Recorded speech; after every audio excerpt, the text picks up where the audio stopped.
Hey Lois, look, I'm a PNG tuber. Hello and welcome to another Yonaha production. Today I will be talking about the new movie, Thor Love and Thunder. This video will contain spoilers for Thor, Love and Thunder. For the most part, Love and Thunder was a good watch. It has a similar feel to Ragnarok, not surprisingly, since they are both directed by Taika Waititi. However, I like the villain a whole lot more in this one. Christian Bale makes a great villain as Gore. Let's start with the things I enjoyed about the movie. Thor's character development was pretty good.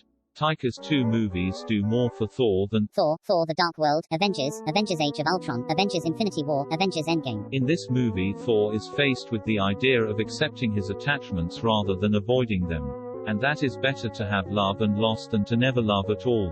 The comedic use of Mjolnir and Stormbreaker representing a current and ex-girlfriend was creative to say the least. My favorite element of the movie was Gore's arc. His introduction and his resolution in this film were both highlights for me. Scenes that weren't ruined by comedic relief and had real emotional weight. His motivation was easy to grasp, though it was very simplistic. What makes it unique was the way the motivation became the driving force behind the resolution. Everyone's arc comes full circle as Thor and Jane share their last moment and Gore gets to see his daughter one last time, knowing she will be fine and taken good care of. Jane's return as the mighty Thor was very well done.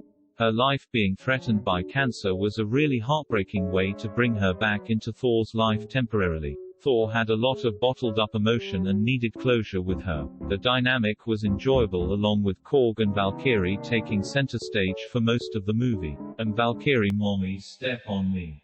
Anyways, Thor killing Zeus was a shocking scene, no pun intended. Until the end credits show him still alive.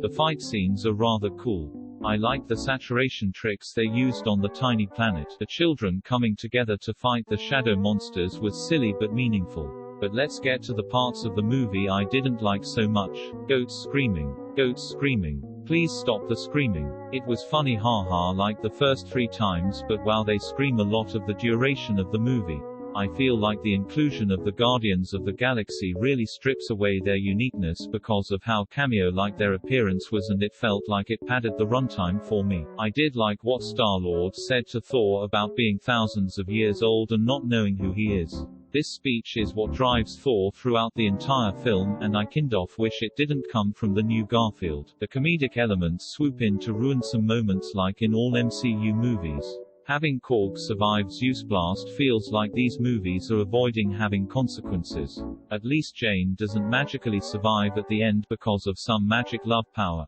I think it is important for movies to let grief and loss happen rather than always having the happy ending where everyone gets what they want. I wish we got more of Gore. That performance was so good it is a crime to have so little of him. His presence was dramatically different from every single scene where he isn't there, which can be considered tonally inconsistent, but I have grown to expect that from Marvel movies. I am glad his scenes weren't turned into comedic relief. Overall, I really enjoyed the movie. It is a nice departure from the many MCU shows that are going on back to back to go back into the theater for a movie. Anyways, I hope you enjoyed this video. Let me know in the comments what you thought of the movie. If you'd like to support us, become a patron and we will credit you in each of our videos. Anyways, thank you for watching.